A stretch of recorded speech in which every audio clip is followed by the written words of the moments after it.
Hey guys, welcome to the channel and welcome to our live podcast, out live on Monday this week at 8 o'clock on Twitch. So if you're watching this on YouTube, you missed the live show, where were you? We've told you enough times now to come and find us on Twitch, hit follow and then come and join us live. And then like all these guys in the chat that you see, you can talk to us too about all the things Warhammer, which is amazing. Now I will apologise in advance that tonight's probably about to be as professional as, well...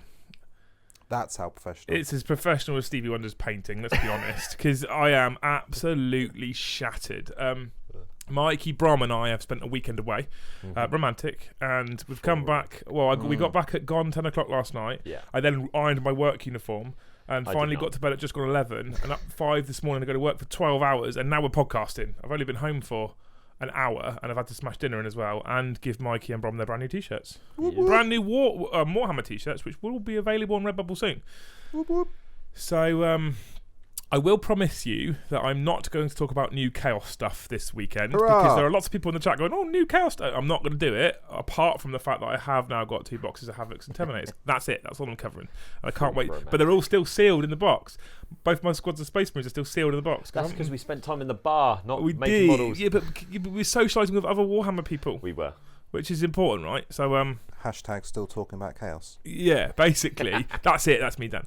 But what we did do this last weekend was Mikey Brom and I went up and had our first ever ITC experience. So before this weekend, both of us were ITC virgins. And when I say that, I've done ITC events that are registered so you can score your points, but I hadn't actually played the ITC missions.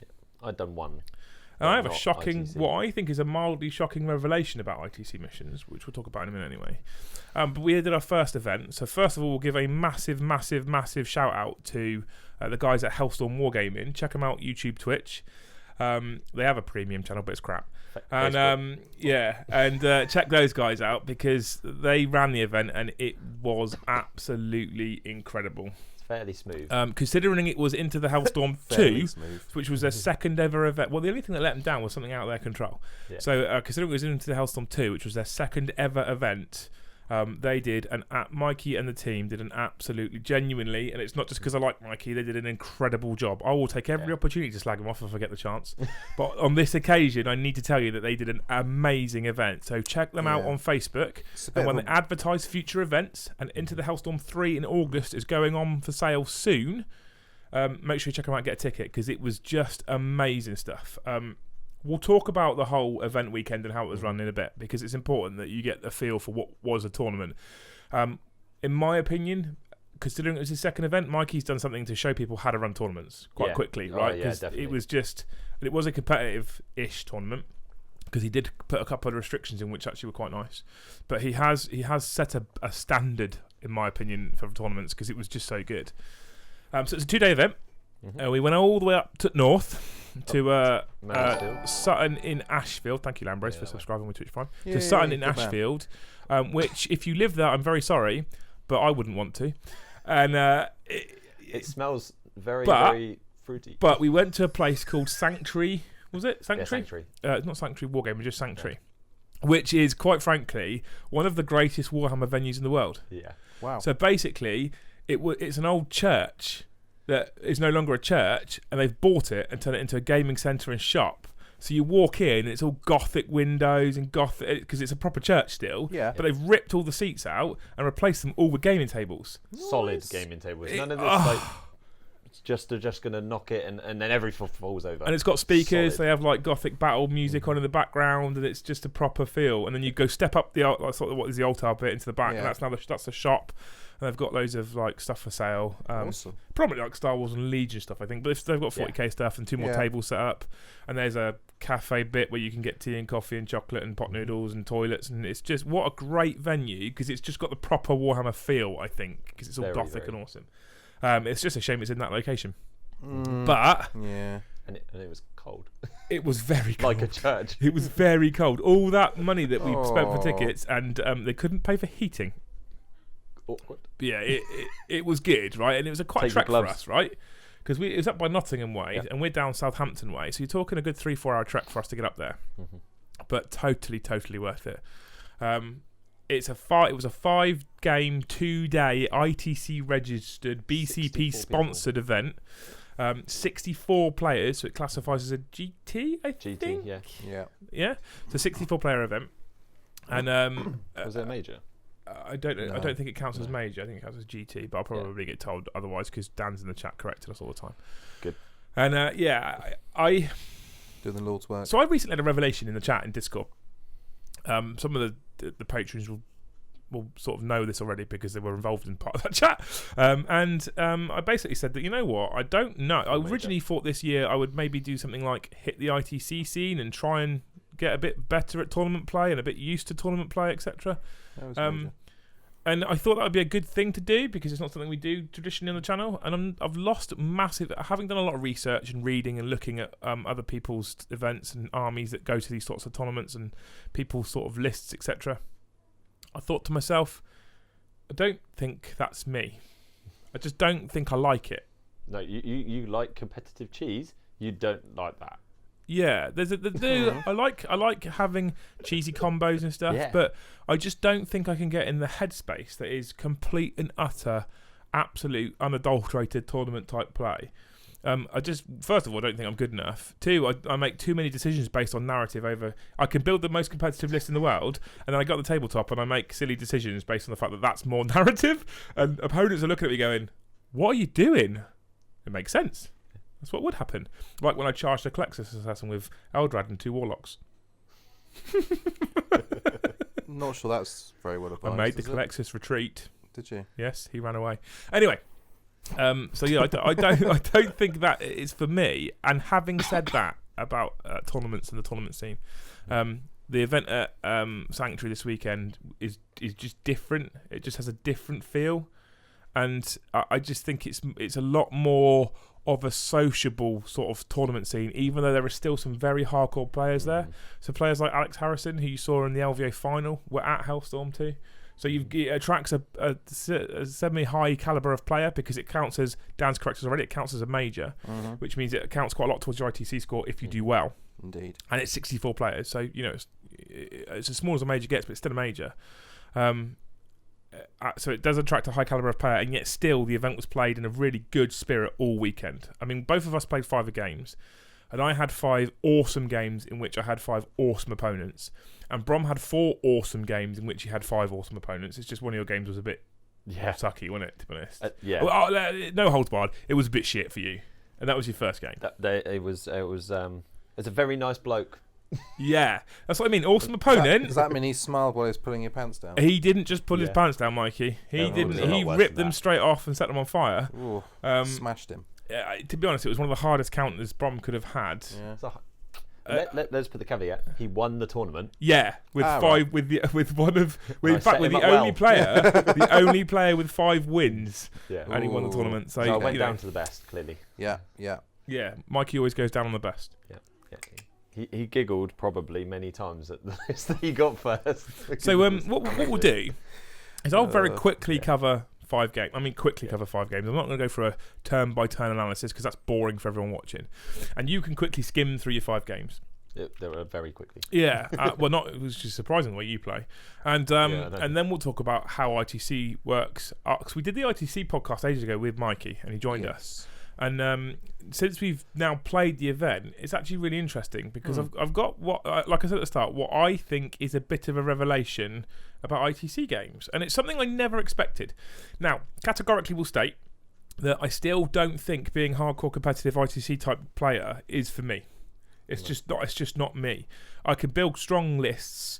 I can't play with strong lists without making silly narrative decisions. And I'm okay with that. It's not a problem. The player is called Manny Kemmer, Mikey, you know. Yeah. He's part of Glasshammer, and Glasshammer are a channel stroke company that focus on competitive. Yeah. On competitive told me gaming that when he got to the table, and I went, oh, it's going to be like that. Brom's second ever proper tournament, first ever ITC game, first game against the player from Team England. It was never going to go well for Brom. And Brom's a nice guy. That's the worst part. Brom's a nice guy. So, I played first game. I played Knights and got beat by Codex Housecrast Castellan. Yeah. Very good game, very fun bloke. But essentially, what happened is that my Warp Hunters whiffed like hell. and then he deleted them, and then slowly but surely picked apart the rest of my army. Close game, scored a load of points, but he still beat me. Game 2, I played Dark Angels player, and he had a cool list because he did have Azrael and a castle of Hellblasters and Intercessors, but otherwise he had a Raven Wing detachment on the side as well with bikes and Samael and stuff. So really cool. Hard fought game, but I did pull the win off against him because he just couldn't stop the damage I could kick out. In that game, the Warp Hunters really performed, and it's amazing with the list that Dan had wrote for me and uploaded to BCP for me because I couldn't be bothered, that if the Warp Hunters and the Reapers performed, the list did really well, and if the Warp Hunters didn't perform, I really, really struggled. So game 3, I came up against Deathwatch, and screw those guys. Deathwatch are very strong, especially when you combine all that crazy 2+ wounding ammo stuff with Stormbolt with Storm Shields and 2 Leviathans. Ooh. So I lost that game to Index Leviathan because the 2 Leviathans were most of what he had left at the end of it.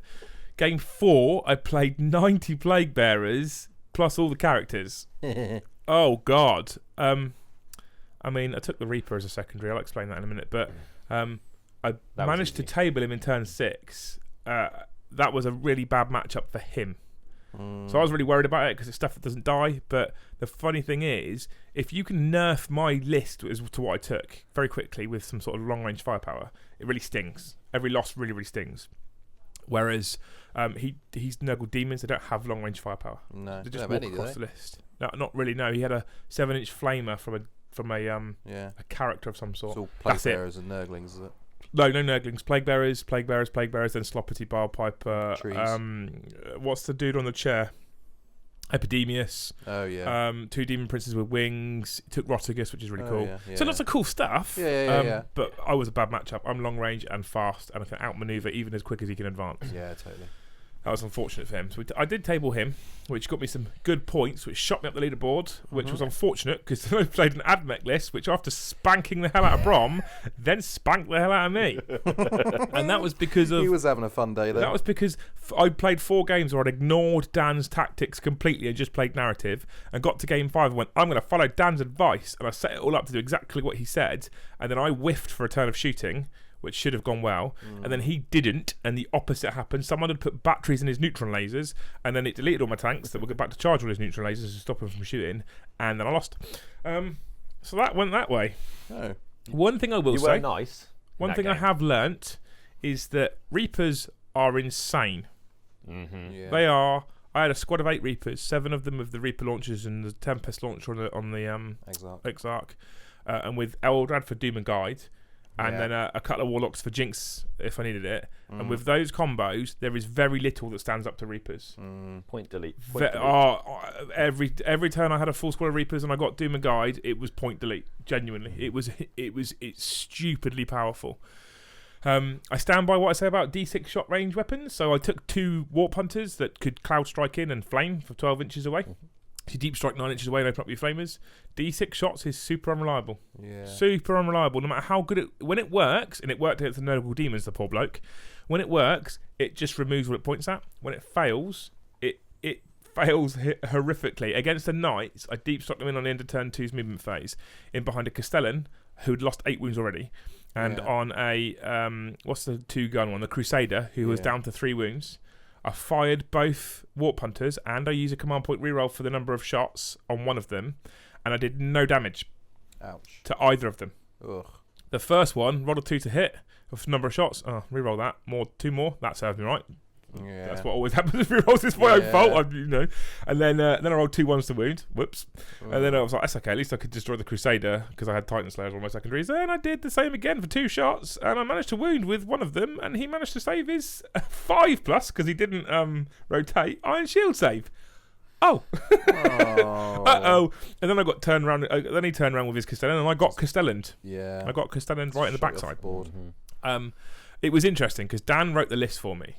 Ever so quickly, there was 2 squads of Storm Guardians, 1 squad of Normal Guardians, 3 triple cannon Wave Serpents, 2 Warp Hunters, 8 Reapers, a Warlock Conclave of 2, a Warlock on his own, an Eldrad, and a Hemlock.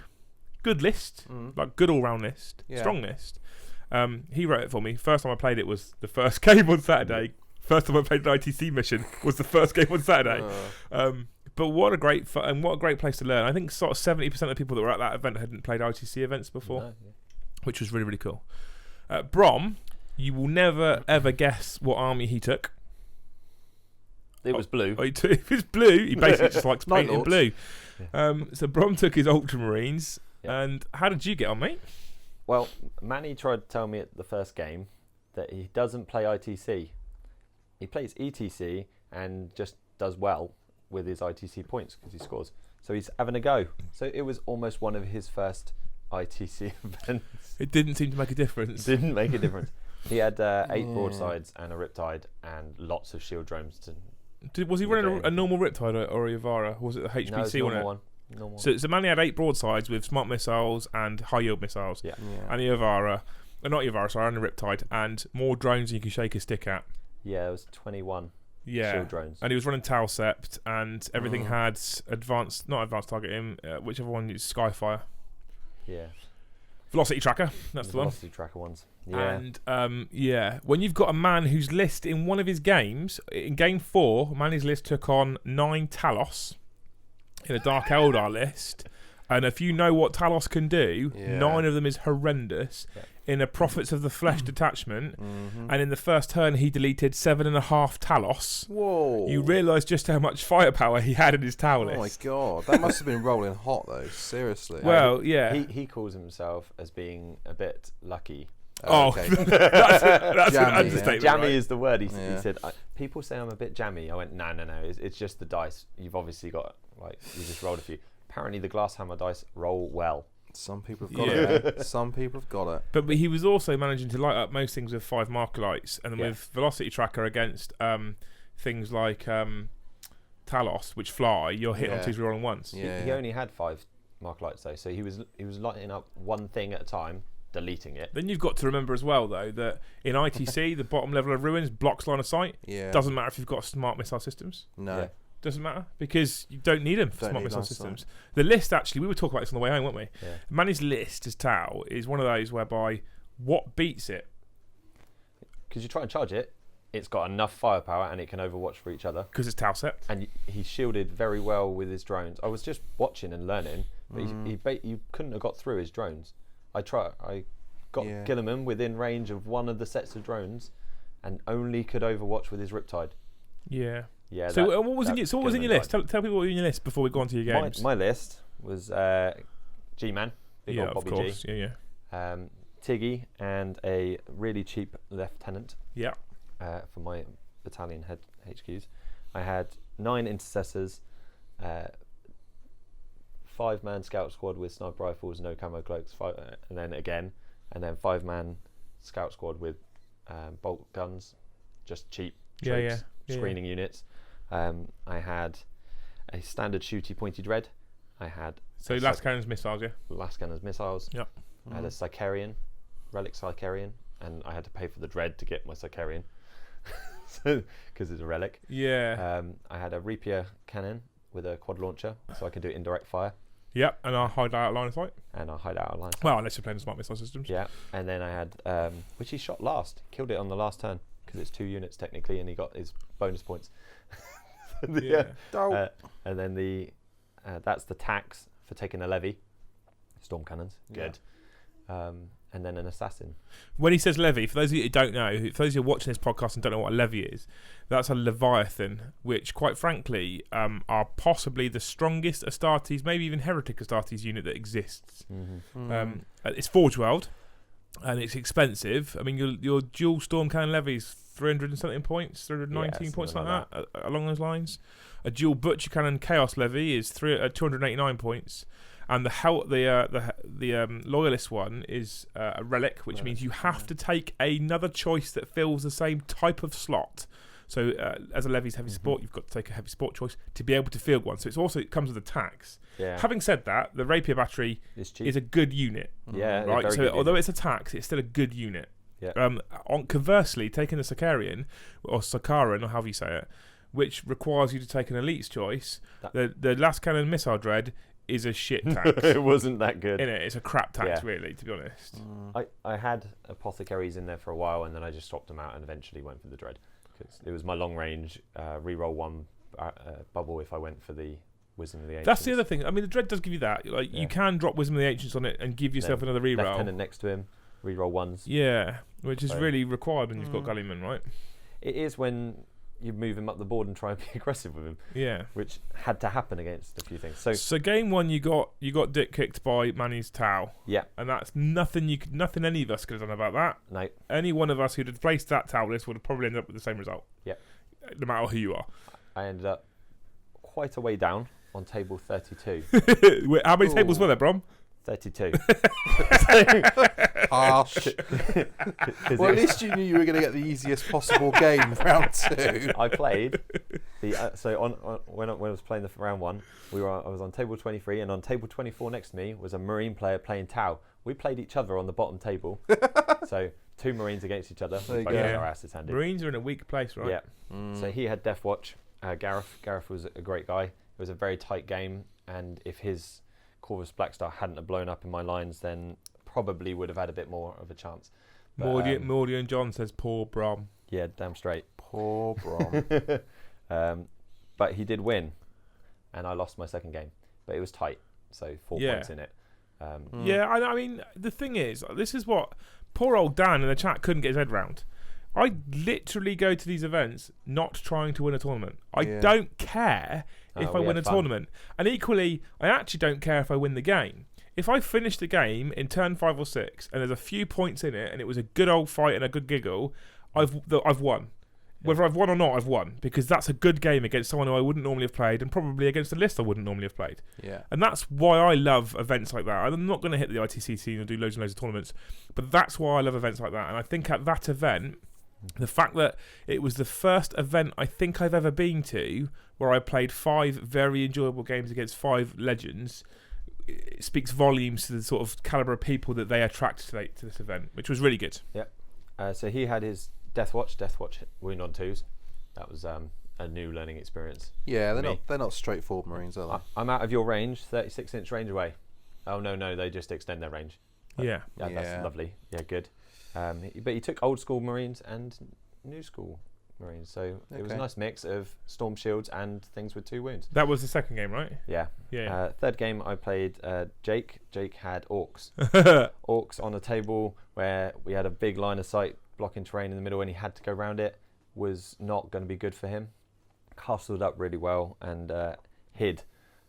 He failed 3 charges with his Orcs after getting them within 9 It was the 9 first time in 40k history I think I've ever watched Brom bully someone on a table. Was so bad. I felt so. He said Poor to me guy. at one point, "Just stop feeling bad. This is how." It Orcs was so bad for play." poor Jake that Brom gave him a pity favourite player vote. I didn't say it was Now, pity. it turns out at the end of the event that Jake walked up there and got the favourite player vote. So it sounds like he may have got a fair few pity votes. But he was a nice guy, like a really nice chap. So. Yeah.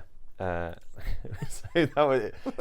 I couldn't help but smile as I removed things for him. But it was a bit but that was the first time I'd done it all tournament, and I felt really bad as well. But That was Brom's first feeling of being hyper powerful, and he loved it. and I felt really good. He loved it. Brom's in the driving seat. When I found him the next day, and he told me that he won his first game of the day, so 4th game of the tournament, I was like, yeah, that's good. All right, you just smashed someone in. Well, Good.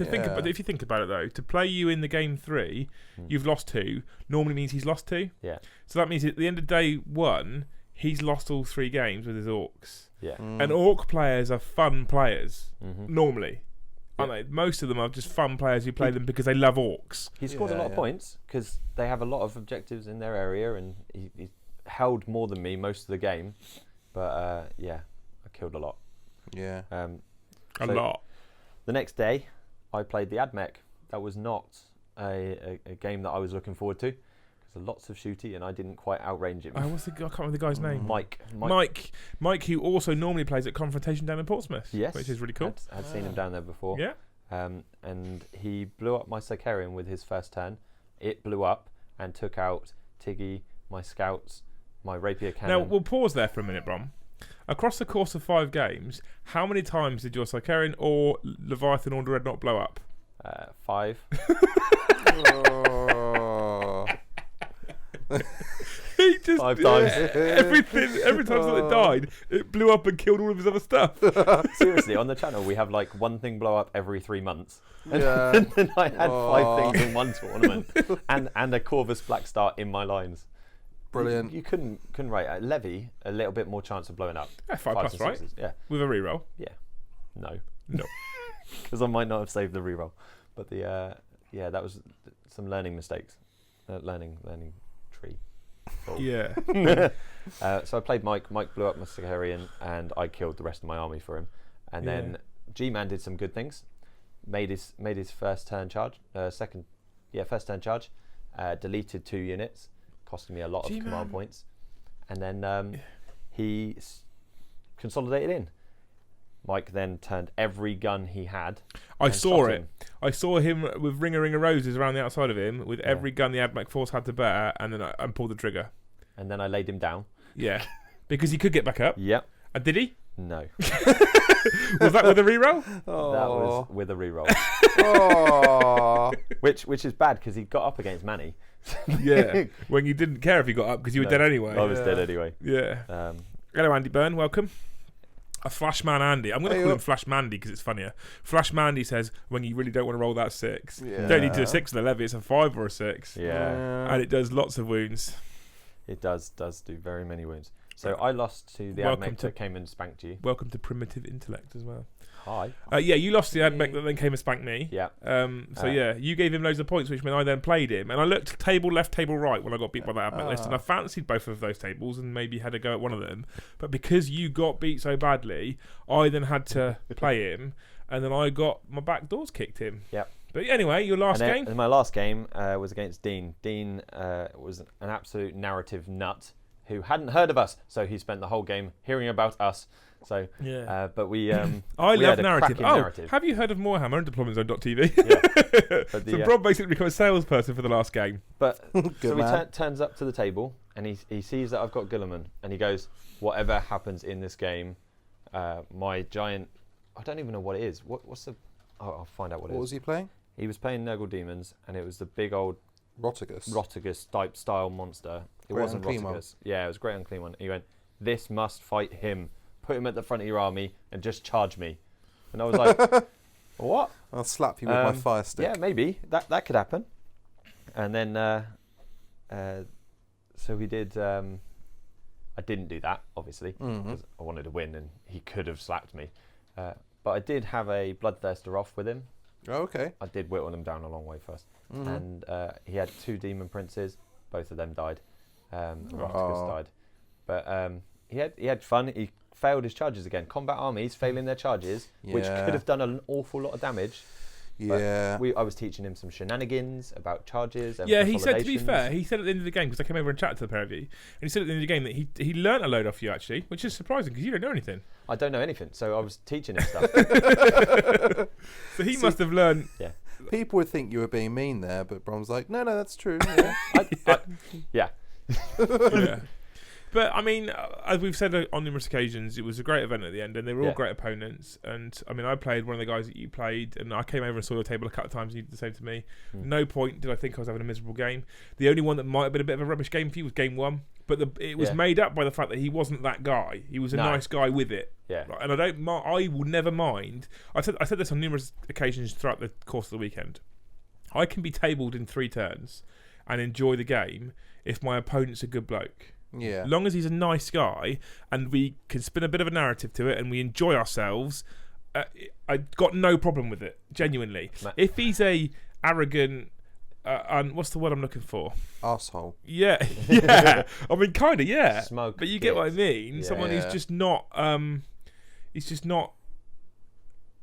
well, there's a word. I'm so tired. Dickhead. But he's just, how they're just not humble with it. That's the word I'm looking for. When they're not humble with it, the chat's filling up now with expletives.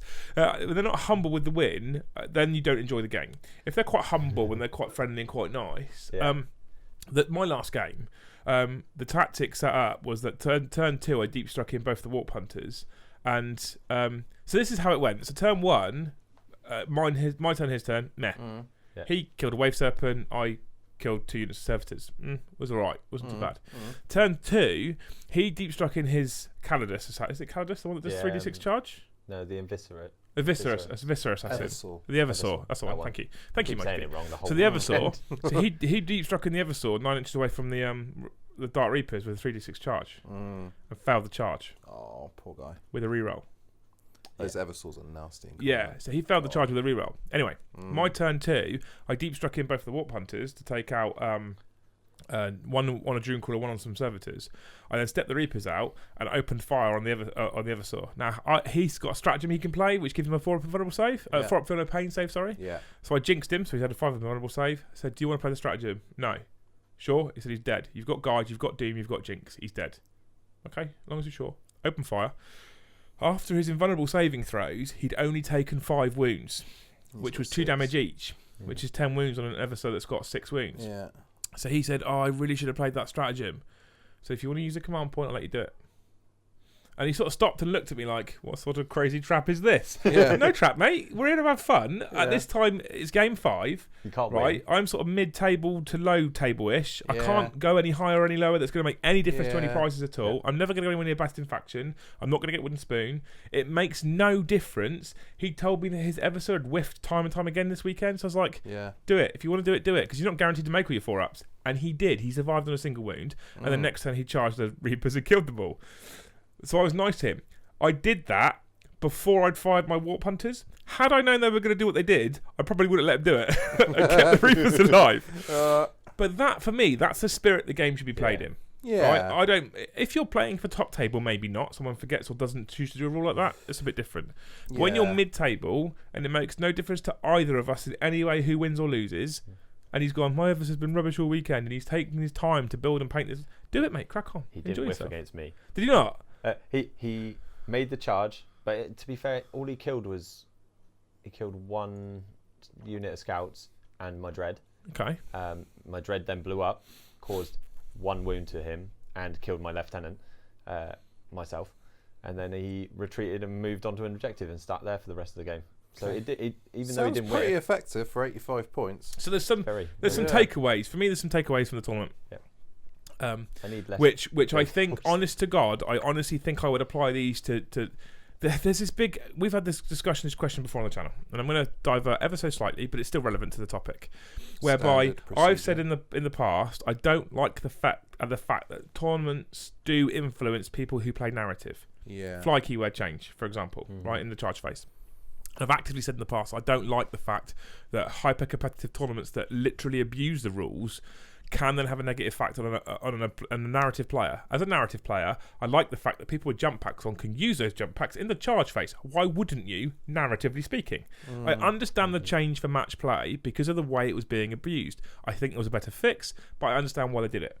I didn't like the fact that they affect them. However, there are obviously some changes that come about from tournament scenes that do have a positive effect on the game. This was the first time I've ever played a Castellan Knight. Those things are insane.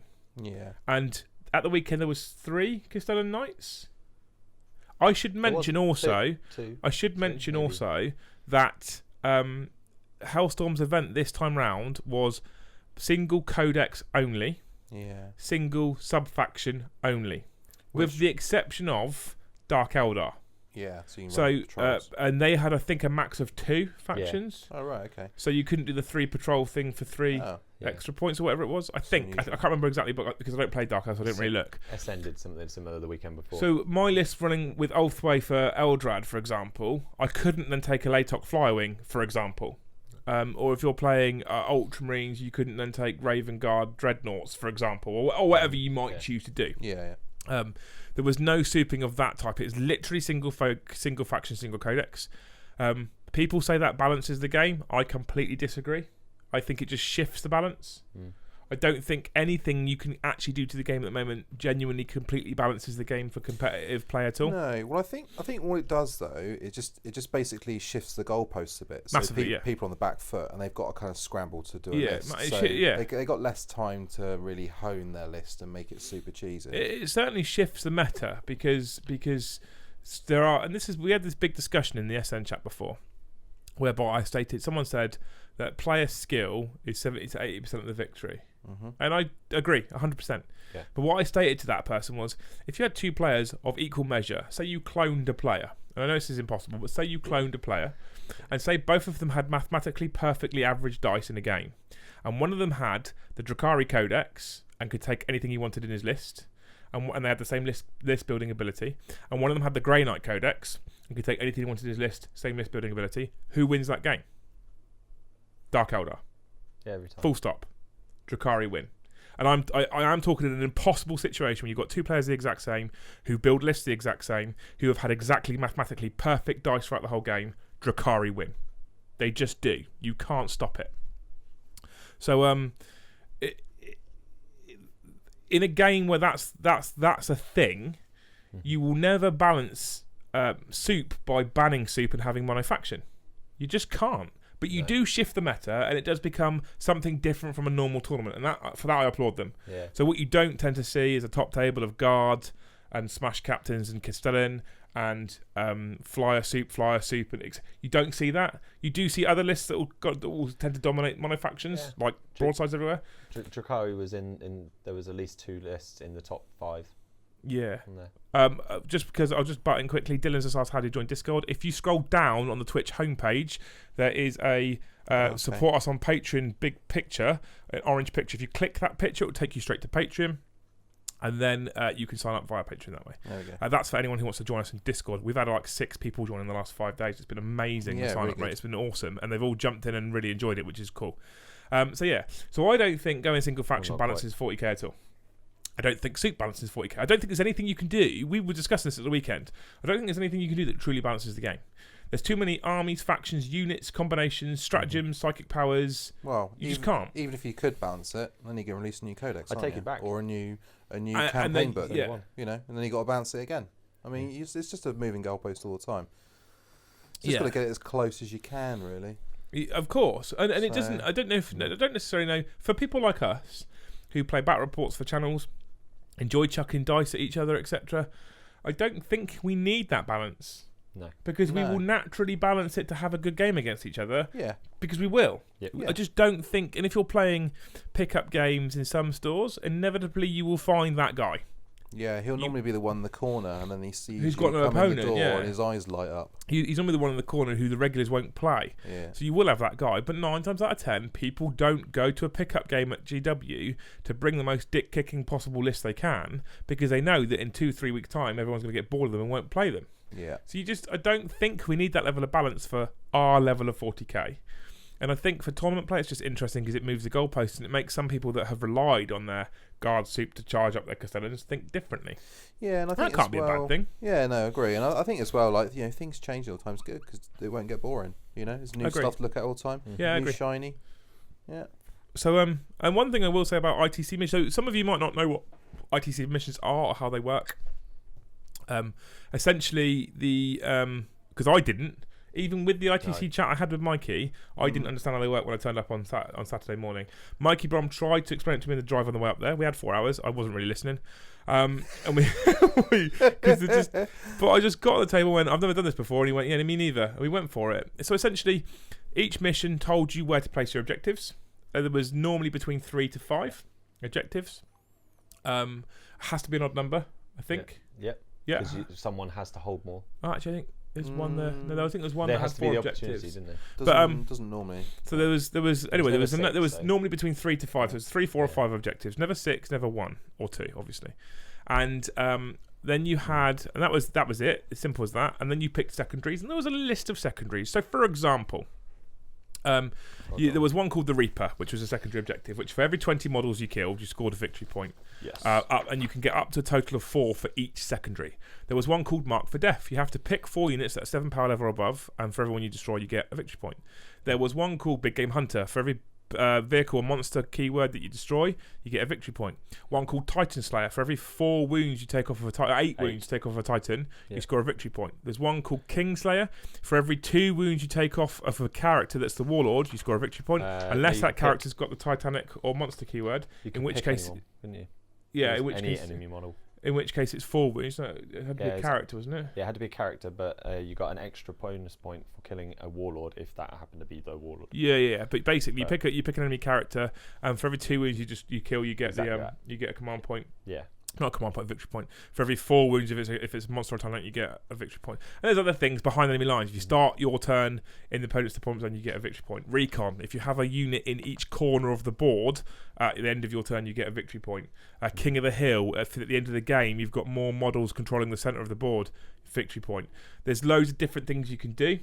Yeah. Old school. And that's 4 victory points. First strike, line breaker, slay the warlord, and last strike, where you have to destroy something in the last turn.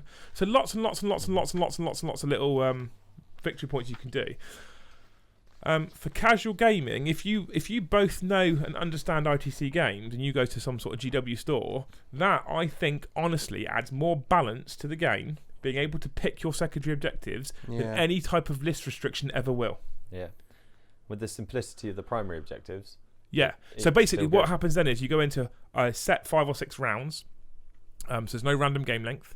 And then what happens is you've got round 1, you do your turn. At the end of your turn, if you hold an objective, you score a point.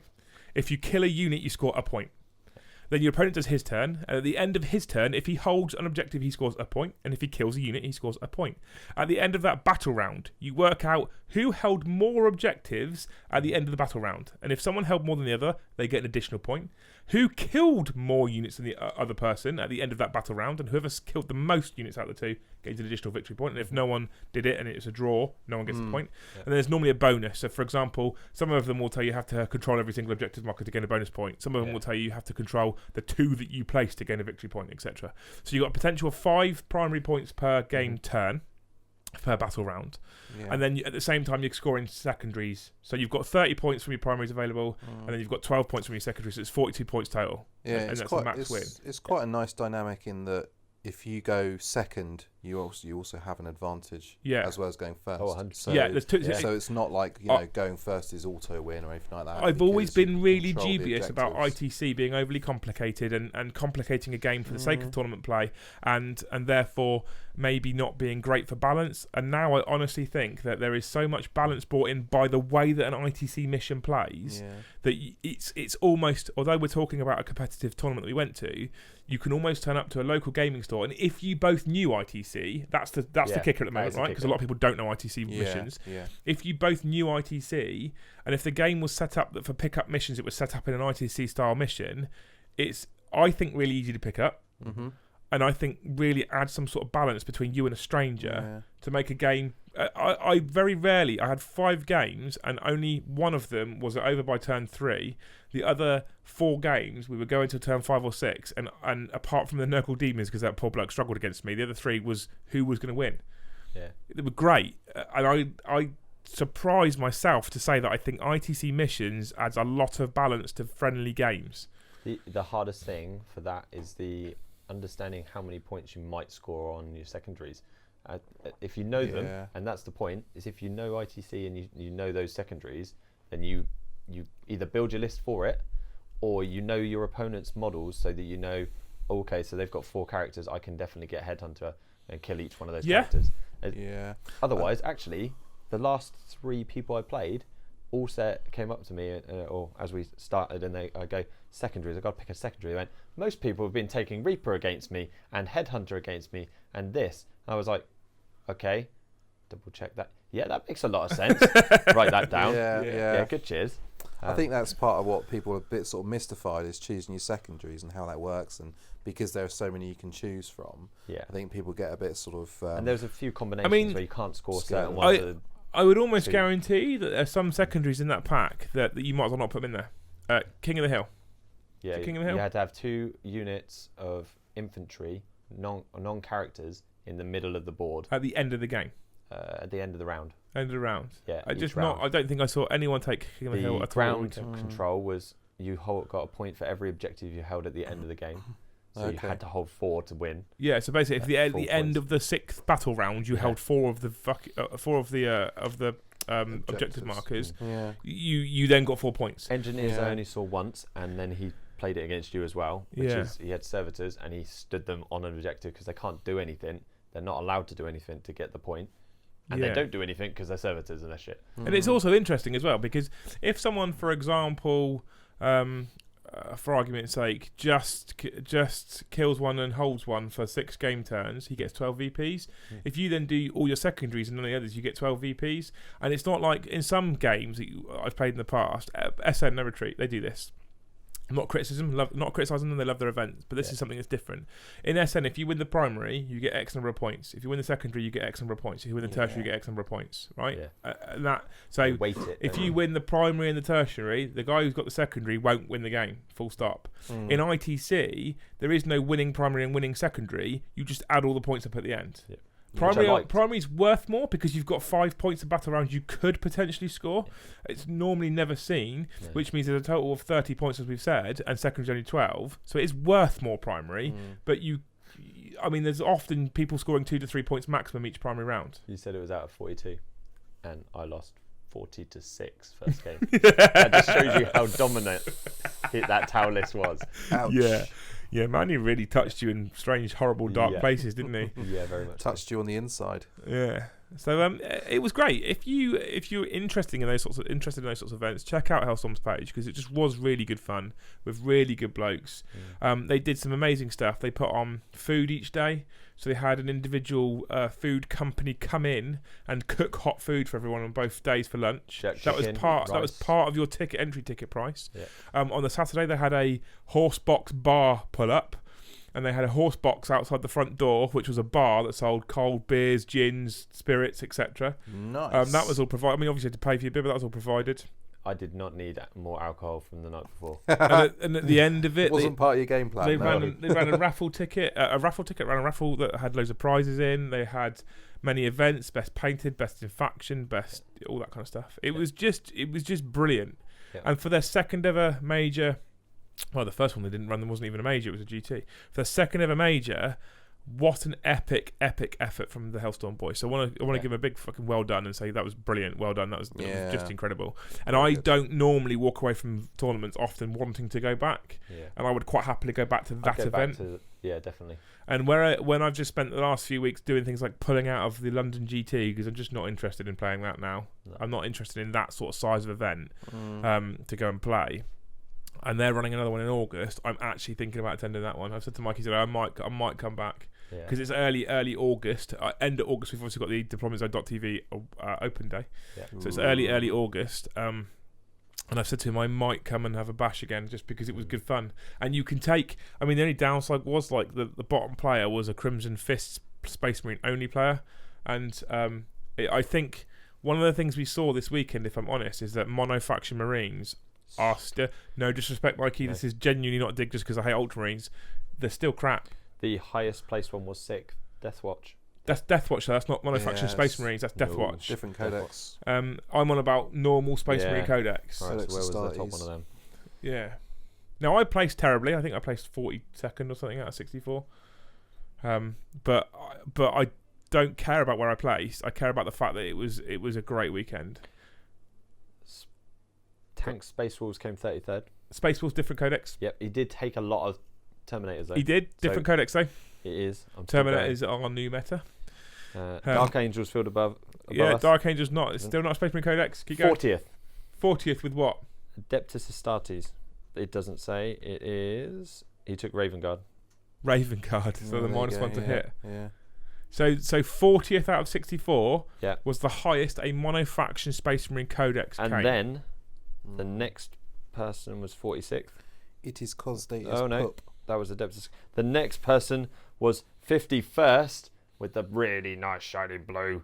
Was that you? Yeah, it was. So you came second. You came second in Codex Marines. Codex Marines. Nice job. So if you're wondering what Mikey's talking about, they did use Best Coast Pairings. If you don't know what Best Coast Pairings is, it's an app that I think is owned by the Frontline Gaming people. I think they're linked. They're not owned by. All right, okay. But you can be sponsored by BCP, and they use an app. And basically, you submit your list via the app, and then it does all the pairing. It's brilliant actually for tournament organisers because you put the score in, and it automatically organises your next game. game and the table that you're on and all kinds of stuff. Because it's sponsored, it goes public. And Brom's looking at placings basically. Because it's sponsored, you get the list for public. So on the app, you get this list here of all the sponsor stuff. And so the top list was... Dan, you couldn't do better. Tau. So the top list was Tau by Manny Chema. Next was Alex Harrison with Orcs. Orcs came second, which is interesting. And he had a bucket ton of boys, some looters, and then 3 Dakar Jets. Yeah. All the shots. Drakari. Oh, really? Okay. Yeah. This is where it gets a little bit interesting. Drakari 3rd, Alatok 4th, Alatok 5th. Yep. Deathwatch 6th, Genius to the Cult 7th, Yunari 8th, Alatok 9th, and Tau 10th. Mm-hmm. So the top 10, there's 2 Tau, 3 Alatok. Imperial so Knights. All flyer spams. Yes. Yeah. Alatok with the crazy -2 on the flyers. Yeah. And the guy that beat you first round came with his Castellan came 11th. Yeah, Adams the declared highest. Monofaction Knights 11th. Yeah. So it goes to show actually that in Monofaction Knights aren't that bad. No. Well, it's because they do struggle with ITC. Yeah, they don't. I wouldn't say they struggle with ITC. They struggle single codex, don't they? Because they don't have that CP battery. Because they need CP. They need to play the stratagems. Without that, when I played against Adams Knights, he had a Castellan, a Crusader, a punchy one. Gallant, thank you. A Helverin and an Assassin. Yeah. And he had to pay a CP for the Assassin. He had to pay a CP for the additional relic. Or additional... And he had to pay another CP for another Warlord trait. So he spunked 3 CP straight away, which means he started on 6. Yeah. When you think it's 3 CPs to rotate Iron Shields on a Castellan. Yeah. And he had given it the... Iron Bulwark Warlock trait, so it was a 4-up invulnerable save at standard. He didn't actually rotate it on the Castellan. Because after his first turn, he had 1 CP left. Yeah. Because he spent 3 CP to do the missile trick thing, where you can hit a character and ignore his invulnerable saves and stuff. And he took 5 wounds off of Eldrad. They are CP hungry, and you're right. In Monofaction, they struggle to get it. One thing I will say, I genuinely think the Assassin's stuff is too strong. It was also a little bit predictable, which was I had one. All right, so I had an Assassin, but every single Imperium list had an Assassin. Why wouldn't you? And the thing that makes it ridiculous, This was a discussion stroke argument that existed in the Hellstorm WhatsApp chat before the event started. And I will go on record as saying I disagree with Mikey's ruling, and I'll explain why. So basically, when you submit tournament lists, for those of you who don't normally go, or event lists, it doesn't even have to be tournament, normally even event lists, what you have to do is declare things. So you declare Warlord traits, relics, psychic powers, etc. Anything that you would spend a command point to use before the game begins, you declare. Mm-hmm. So I'm spending a command point to use an additional relic, you have to tell me what relic it's going to be. They make you declare it all on purpose to reduce the ability to tailor, which I kind of get. Yep. Assassins, the stratagem is used during the deployment phase. So because it's used during the deployment phase of the game, Mikey ruled you don't have to declare what assassin you're going to use. Yep. But that allows you to tailor. Well, that may be the case for the Hellstorm tournament, but there are other tournaments where you can choose your psychic powers. Right. Okay. And your stuff. Let me change the way I speak about it slightly. Of all the events I've ever been to, I've always had to declare. So a confrontation make you tell I tell them what you're going to take. SN, both the GT and no retreat make you tell them what you're going to take. I went to one in Colchester. I can't remember what it was called. Had to tell them what I was taking. Yeah. What about demons then? When you summon demons? So demons. So this is where Mikey then again strengthened his argument. I said I think that assassins you can tailor, and that's too strong. So when you come against Eldar, you're going to drop a Calexis. You come against something like GSC, you're probably going to drop a Vindicare, right? Yeah. You're just going to. And I don't like that ability to tailor with a really powerful single unit. Yeah. And he said, well, demon summoning. The thing is, the downside to picking your assassin during the deployment is it costs you a single command point. That's it. The downside to demon summoning is you have to save random number of reserve points and hope that you then roll on 3d6 the required level of power to be able to summon that unit. If you don't roll the required level of power, you have 2 options. You either don't summon anything at all, or you bring in a slightly lesser strength unit. You then can have the option of having multiple things in your case, and you could end up in a situation where at the end of the game you don't have enough points left to summon anything else, but you've not used points. Yeah. Additionally, you have to roll 3d6. You have to stand still to do that. And if you roll any doubles, you suffer a mortal wound. If you roll triples, you suffer D3 mortal wounds. There's so many drawbacks to summoning.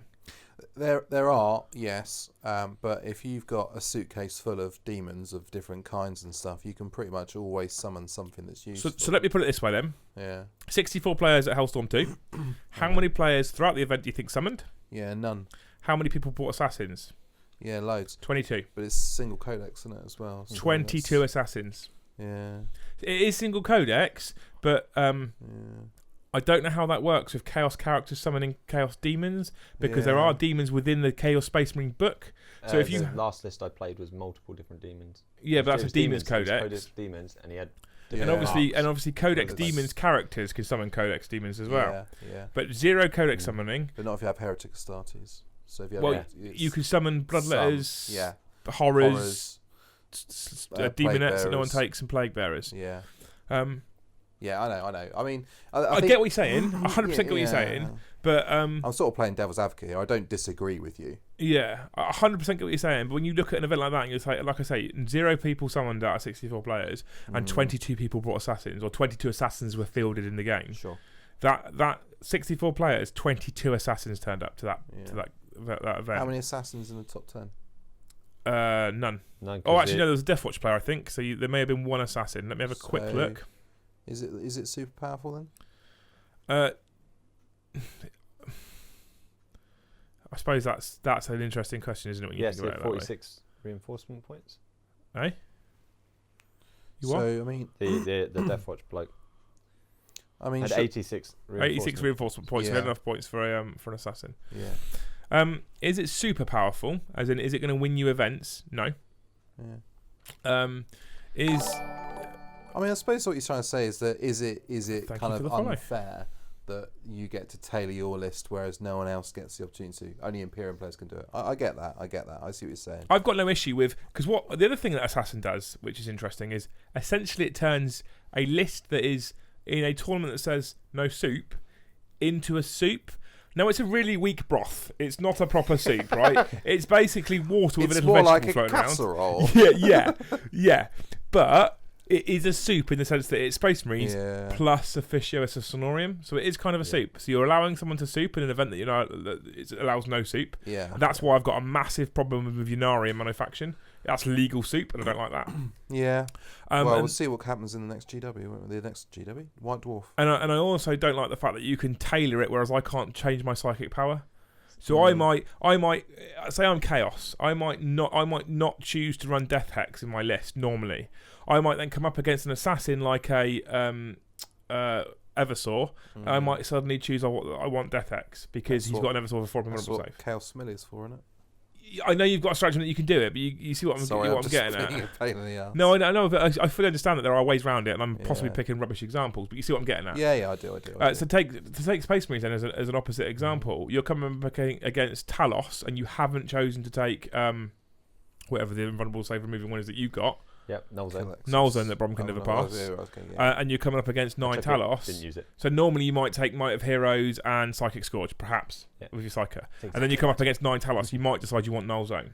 You haven't got Chaos Familiar in the Space Marines book. So if you're set up against Talos, you're going to go, I wanted Null Zone, I need Null Zone. And I can't tailor Null Zone. Yeah, if you're coming up against Elder, you can go, I want to use a Calexis. And I don't like that. And I'm not just talking generic tournament play, I'm talking in general now, that Assassin. I don't mind you paying a command point to take the legal weak soup. I just don't like the fact that you can then choose whichever one you feel. Mine was a really good anti-deep strike bubble. Yeah, sure. Stuck him 18 inches away from my army pretty much on a flank that was a bit weak, and that was a bubble. It was 9 inches all around him, but it was 18 inches away from my models. There was a nice little bubble in there. So to help deny. Hung Drowned It says Chaos of a strat that allows you to swap psychic powers. Is that allowed? Yeah, that's completely allowed because it's a stratagem. Yeah. That is fine, and then that allows you a degree of tailoring, and it costs a command point. Yeah. But that's for Chaos specifically. Marines don't get that. Eldar don't get that. So I get what you're getting. Most people didn't bring multiple assassins. Maybe the top player. I never saw a top player. So other than Manny, who didn't have an assassin. So I only saw people that had painted one or maybe had 2. Typically, they only had 1. I had a Vindicare off against the Death Watch guy in game 2. How'd that go for you? I shot him. I hit him. I didn't wound him. Yeah. Yeah, double 1s. Yeah. Because of the reroll. He then shot me, killed me. Yeah. And then proceeded to try and snipe every single character I had. I took the Vindicare for everyone else. It died to some Hellhounds at one point because they charged him up in a ruin, which was funny. He was stuck there for ages. And then I didn't take the other one. I had a Calexis. I just never took it. Yeah. Because I'd also have to learn the rules. Yeah. There's that too. Oh, yeah, the Calexis is insanely strong actually because it's 6s to hit no matter what. Yeah. Dan said, so is the assassin. It's only 1 CP. I get 1 CP is a negative for both the assassin and the changing strap of chaos. What I'm saying is being able to pick an 85-point model that has such an effect on a game like an assassin, like a Calexis or something, is massively different to at some point during the game swapping a single psychic power out. Yeah, and I think what we're doing is we could sort of, talk this round and round in circles, and I think really what it boils down to is that's just how you feel about it. Of course, 100%. So it's I'm not saying that there's a right or wrong answer. Yeah. It's just, your personal feeling is that it's but what I'm saying, my personal feeling, so categorically I'll go on record saying I don't know what I would choose as an answer. I don't know what I would do as a solution. However, I think if you're going to, for me personally, if you're going to make anyone do anything that is anyone declare anything that's before the first battle round, I would make them declare it. Not before deployment because there's too much deployment shenanigans. Saying that's a crap rule because even then choosing to put things in deep strike, i.e. cloud strike with my my warp hunters. Now granted, I put them in cloud strike every single game, but there may have been a game I contemplated against Nurgle Demons not putting them in cloud strike because I wasn't worried about his range firepower. Now I did because I picked recon and it made sense to drop them in his back lines to get recon behind enemy lines, that kind of thing. But I just think that for something that allows you to make a tailoring choice, if you're going to say you have to pick your Warlord trait or relic before the game begins, I think you should pick all of them.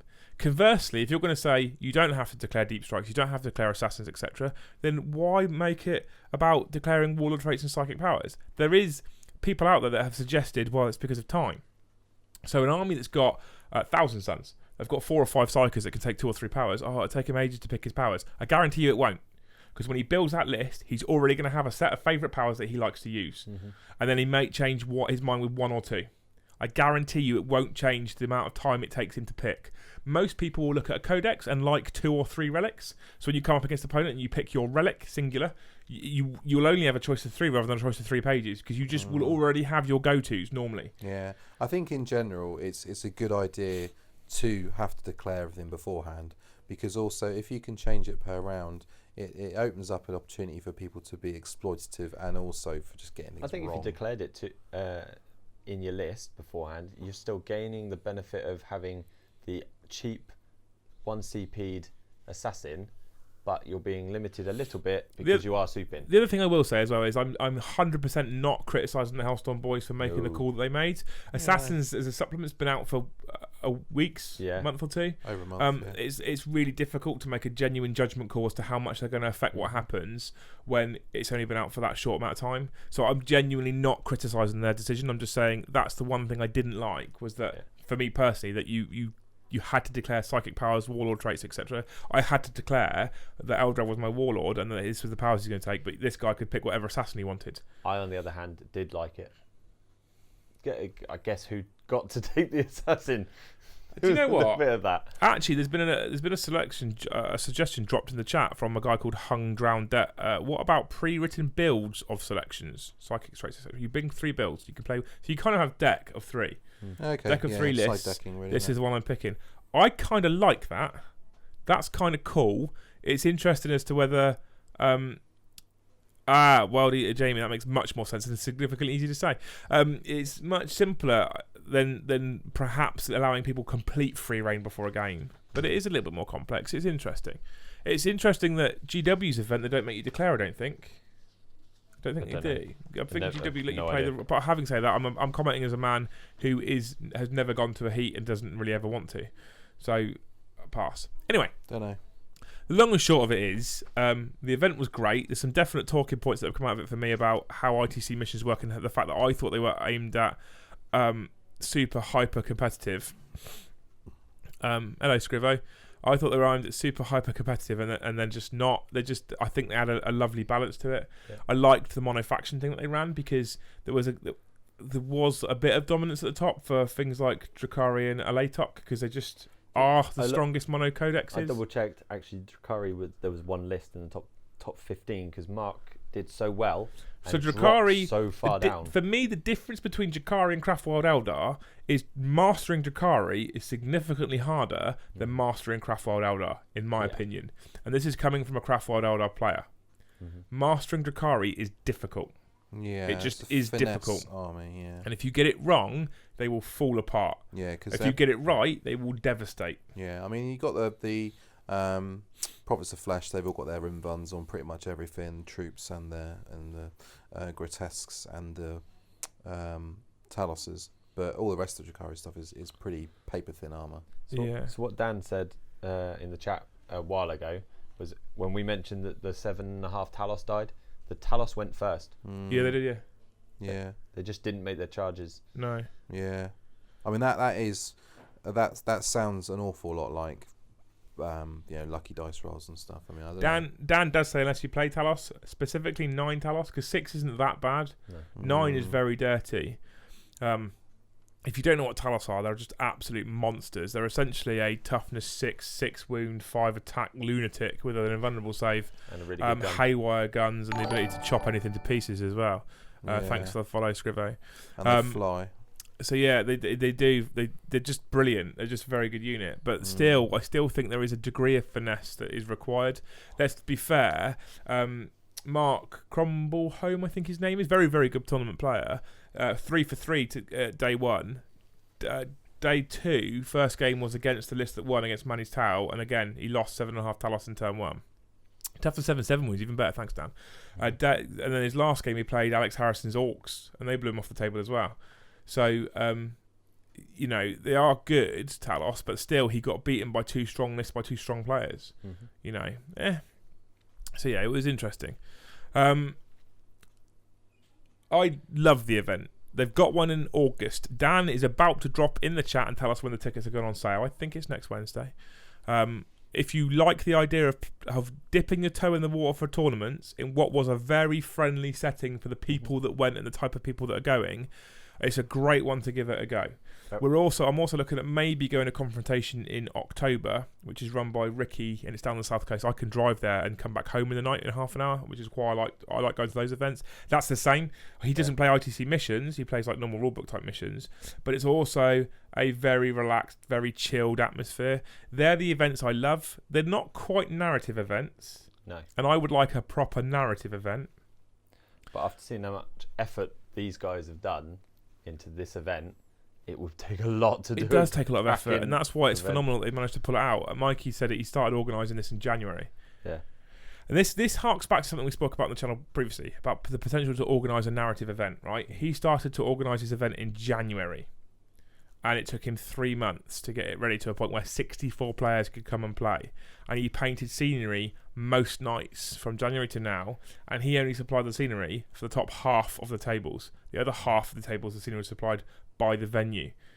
So that is an insane amount of effort. For running a tournament for us guys. Then to put the food on that he did, run the raffle that he did, get the bar sorted that he did. It made the event amazing. Like, it made it a great hobby weekend. But I can't be asked to do all that, quite frankly. Yeah. So fair play to him. Rob, it was your first ITC event like it was mine. How did you feel about it at the end? I had good games of 40k, and I had that's along the lines of I like painting blue. Yeah. Okay, we got that part. It was a bit neutral. The event itself was awesome. I really enjoyed the evenings, mostly because I wasn't losing. I was drinking for a change. But all the Hellstorm boys wandered past and either hugged me because I was losing, or were just giggling and having a chat and getting involved, and it was just such a nice atmosphere. You had great chats with all sorts of people, playing all sorts of armies, all with a different opinion about how you could play the game. Most of them hadn't been doing it for very long, ITC wise, so it was actually quite a balanced field for knowledge wise. Yeah, definitely. Especially down near the lower end of the table where I hung out. Do you know what though? As well, in all seriousness, you getting smashed in the first game was probably one of the biggest favours that could have happened to you for the weekend. And it sounds really contradictory, obviously, because some people will go to a tournament, if they get smashed that way in their first game, they're going to be quite like, oh, this isn't what I'm here for. But what it does is it drops you right down the field, and then you can play against people that are basically, I tend to find, your maybe level. I'm wrong, I tend to find that the first third of players at events are there to try and place high, whether within their faction or top three, they try and place high. I tend to find the bottom 2/3 are at an event to roll dice for a weekend and enjoy themselves, etc. Right? That's the impression I get. Yep. And I think that's amazing. And when you've got 64 players, so you're talking that 40 odd of those are going to be there to enjoy themselves, you've got strong odds of pulling good players to play against and enjoying yourself. There was testament to the event that a good 15 to 16 people went out for dinner together on the Saturday night. Yeah. I mean, we got bored of waiting for the pub and ended up at the same place because they came and joined us, They followed us. Yep. That's what people do. They follow us. They follow us on this channel. So they're followers. They followed us. So they were all waiting to go to a pub, and we went, nah, screw that, and went to Frankie Benny's, and then they all turned up. Yeah. They tended to follow the superstars. And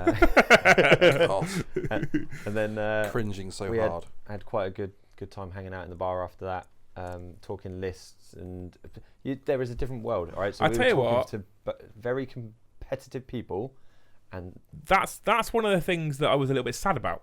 What? So I loved the evening part after the meal when we were sat in the bar and we had 1, 2, 4, about 8 of us there in total. Yeah, it was about 8. I enjoyed that. The one thing that I was a little bit sad about was the fact that there wasn't more. 8. Yeah. I would have liked there to be more. There's a few people in the chat like Scriver and stuff that I would have loved to have sat and chatted to him for the evening. And a few other people that were there. And because we're scattered amongst different hotels, different places to stay, some people went home. And obviously if you can go home, why wouldn't you? Yeah. Because it's free. But the Holiday Inn where we were at could have been recommended as the hotel of choice. You would have got a few more people from the tournament there. Not everyone, because not everyone's going to do it. It was a little bit more expensive, but it had a bar. Yeah. And it was only 5-10 minutes down the road. Yeah. It was very easy to get to. We were a 10-minute drive from Sanctuary, and we were just off the M1 in a Holiday Inn, and it cost us £41 per person per night because we shared a twin room. No wonder you went to the Frankie Benny's. And it was just it was a gorgeous room, wasn't it, to be fair? Yeah, it was really great. nice room. Not that we spent much time in it. No. So it would be really, really cool if at that sort of event, maybe this is a tip for Mikey, maybe Dan can pass this back as a bit of genuine feedback. Perhaps it's worth genuinely recommending a specific hotel like that one and not a horrible one, because I won't go and stay with poor people.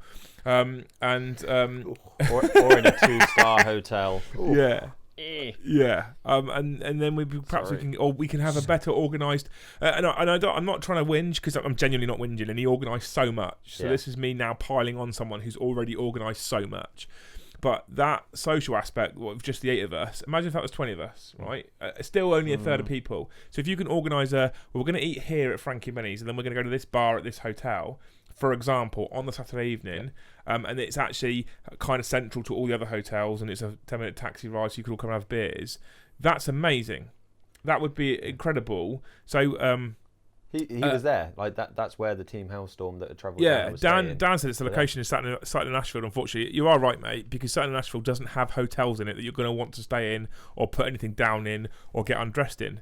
But flea pits on the outskirts of Sanctuary, on the outskirts of Sutton and Ashfield, like where we were, literally 10 minutes drive away. We were there. There was me, you. There was Mikey, Toby, both from Hellstorm. Alex from Hellstorm. Mark, Tristan Whitehead. Tristan's from Twisted Dice. There's a couple of other people there whose names escape me. George and Dan. Yeah. So there was a fair few of us in the same hotel. Imagine if you double, triple that number of people in the same hotel. Yeah. How good an evening that is, sat around a big table drinking a few beers. Yeah. You know, I think that's amazing, and it's just genuinely a shame because I drove on the Saturday as well. We could have taxied it, but I don't. Yeah. I think it's if I start drinking midday on gaming like I did at No Retreat, I'm a mess by the end of the day. So I drove there, and it just meant that some people who I've watched on Twitch, watched on YouTube, or hung out with in the past, I didn't get to have a good few beers with, which is a bit sad, right? So, yeah.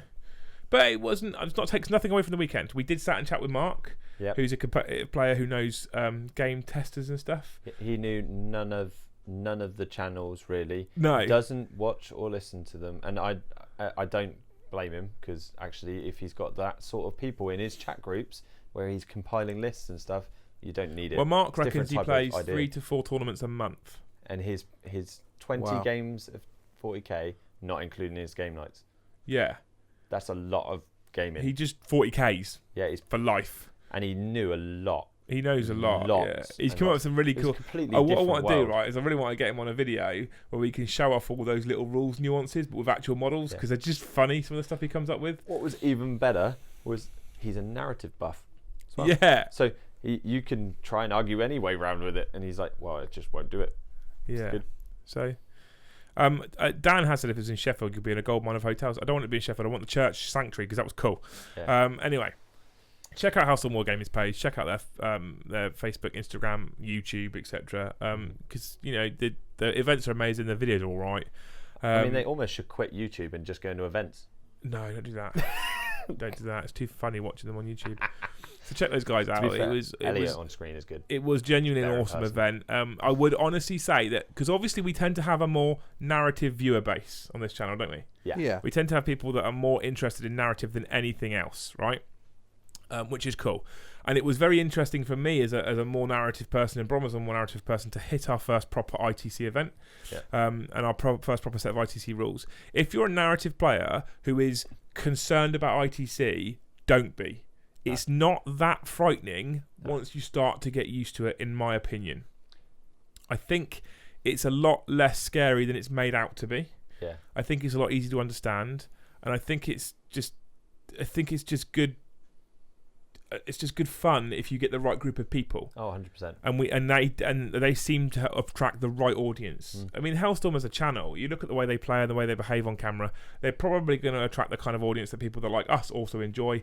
With the exception of their competitive edge compared to our narrative edge, they just have fun and they enjoy themselves, right? Yeah. So that's key. Totally. So if you're worried about attending an ITC event, pick one like that one. It doesn't necessarily have to be a Hellstorm event, but pick one like that one. Go to one that's got a sort of good vibe around it if you can help it, and just go and have a go at it and see if you enjoy it. And some people get hooked. Chirs Baitup's a patron of the channel, and he started doing events in 8th edition, and he goes to a lot of events now, and he loves it. And he's a narrative player. He was on the channel last week with his orcs, which he'd built with his own narrative in the background. He's got orcs with hats and flat caps and all sorts of stuff on. And so he's a very narrative bloke, and he goes to regular tournaments. He doesn't go to win. He just enjoys himself. And Scriver. So one of the best comments, Scriver just said 5 great games, and 99% of the attendees' goal. And I think that happened. 5 great games was 99.9% of the attendees' goal. I think that happened 100%. Like I said, even Brom's first game against Manny, where you got your back doors kicked in quite severely, he was a nice guy, and you didn't walk away with negative things to say about him. No, that's amazing. If you get beaten that heavily and you don't come away with a bitter taste in your mouth, that's a great opponent in my eyes. So fair play to Manny as well, who won it, to be fair. He stretched it out for every point as well. To the point where we had 4 units on the board in the start of his turn 5, and he was like, I think I want to kill this, this, and this. I went, yeah, but you know that dies as well, my gun. And he wanted to kill the gunners. And I was like, and he went, ooh, so there's 4 units. Okay, I won't kill that. And he just shot 2 the squads. So he could maximise his secondaries. And then he quit. And he was like, yeah. So what are you going to do now? I went, I'm going to charge you and throw a crack grenade at your Riptide. Blew it up. Yeah. Turn 6 win. That's our chat on ITC. Well, it's not massively tearing apart competitive stuff and competitive lists. It chucks some interesting things out there, and mostly because it was monofaction, which is very, very interesting. Their next event, which is ITC, which is in August, they're still monofaction, but you're allowed to soup within the faction. So you can take Alatok, Flywing, and Ulthway Battalion, for example. I don't know how I feel about that. Again, it's just a meta shift, though. So it just means people will play things differently. But you can soup within Orcs, and you can soup within Necrons, and you can soup within every army. Yeah. So it's even more of a level playing field to some degree. But it does mean, like I say, you could take Eldrad and Ulthway Battalion, and then you could take a Alatok, Flywing, or Flyers, which is a bit cheesy. So maybe again, it will make the you will 100% see a lot of that. Yeah, and as Scribble said, it's the ITC pack is standard now. That is literally how it is now played. ITC have ruled that way. Yeah. So it's going to be interesting because they think that adds more balance. I don't know if it adds more balance, but again, like I say, shift the meta. It will be interesting to see what happens. And changing it up, Dan's just said they like to change it up. I like that because it means you're not going to see the same person with the same list at every event. They're going to keep changing what they're doing, which is really cool. So, to be fair, Manny said he'd been working on his Tau list for 7 months. Yeah. And Manny's from Glasshammer. If you guys are massively interested in competitive stuff, check out Glasshammer. And you can pay a premium subscription to Glasshammer, and you get list advice and list help and all that kind of stuff. And they're about trying to list coach people and stuff like that, which is interesting. If that's your thing, most people that watch us, that's not really their thing. No, he's a good player, but his list was so optimized and it's so synergized. It pretty much had won the game before it had even started. Yeah. And that was just nuts. Yeah, we were talking about it on the way back, that list, and we said what counters that Tau list in any type of play. There's not a lot. There's not a lot that stops that Tau list at all. Nope. So I mean, it's just a good strong list, and then eventually codexes will be released, and eventually there'll be a shift, and something will be out that can beat it, because that's what will happen. And it's interesting with what we talked about with the Mono Marines. If ever we proved at a mono-faction ITC event that Marines need a new codex, that was it, right? Yeah. That was second place mono-faction Marines was 51st. Yeah. So you were second best Codex Astartes player at the event in 51st place out of 64 players. Take a bow, son. Take a bow. So yeah, interesting. Anyway, it's been great talking about it. We're not going to kick the backside out of it. Next week we'll be back on track with more narrative type stuff, because why not? We've got other things to look at, rules to read, etc. Things that are happening, things that are coming out. We know the Inari index is coming soon. Actually, that might be an interesting topic for next week to talk about what we'd like to see them do with Inari. We also might have it by then. No, it's May. Oh, is it? It's due May. Yeah, we also know that the new FAQ will be dropping soon, or new chapter approved actually drops in April, doesn't it? No, big FAQ. It's a big FAQ. Yeah, big FAQ one. Yeah. When's chapter approved? December. Christmas only. Oh, is it only once a year? Yeah. So it's a big FAQ in April. Yeah. So and another April, one later in the year. That's it. And I know there was some leaked rules changes that were dropped in Discord earlier. So if the big FAQ is not out by next week, and traditionally it's the end of the month it drops, then we'll talk about what we'd maybe like to see in the next FAQ. So we'll talk about FAQ coming, Codex Inari, Index Inari essentially coming. We'll talk about those two. That'll be interesting. Cool. The one other thing I'll say whilst we're at it is for events like this is I actually used to have a massive problem with the fact that certain factions could take Forge World.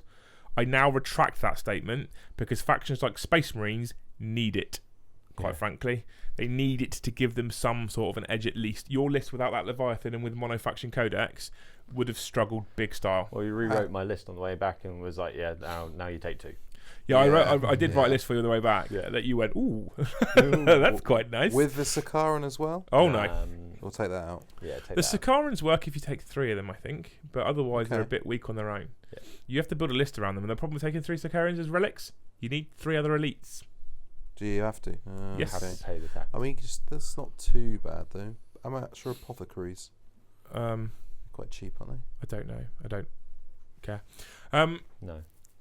Cool, right, so we'll talk about those sorts of things next. We'll talk about the big FAQ and the changes that we hope to see and stuff like that. What we're also going to do now is we're going to go and raid someone. So we have a couple of options, and what I'm going to try and do is see if their channels are working before I actually raid them, unlike last time. So I know that Rob on the Honest Wargamer is looking like he's still live. Yeah. I thought Scriver would be hanging out in that chat instead, but obviously not. So Rob and Nath are talking about some sort of Age of Sigmar stuff, it seems. So perhaps we'll go and raid those. He's mostly Age of Sigmar. He's in both? Jesus. Wow. What a dude. We won't raid them just yet, though, because what we have to do first is say the goodbye part for YouTube that I've forgotten. So yeah, YouTube, if you haven't seen this bit before, what we normally do is we go raiding at this point and raid another channel. Anyway, we'll say the goodbyes first, right? Yeah. So, if you've enjoyed watching this video, then come and check us out on Twitch and hit the follow button. We do these podcasts once a week. Normally they are normally they're a Sunday or a Monday. If you check out the homepage on Twitch or our Facebook page, there is a schedule on there that tells you when we're going to be live. This month it kind of goes Monday, Sunday, Monday, Sunday, Monday, Sunday because of other stuff we've got booked. Yep. So if you've enjoyed it, check out Twitch. Come and follow us on there, and you get to join in live all the guys we've been chatting to out throughout tonight. If you have enjoyed what the channel's doing in general, battle reports, etc., then feel free to check us out on Patreon. It's linked on the Twitch page, it's linked in the YouTube video.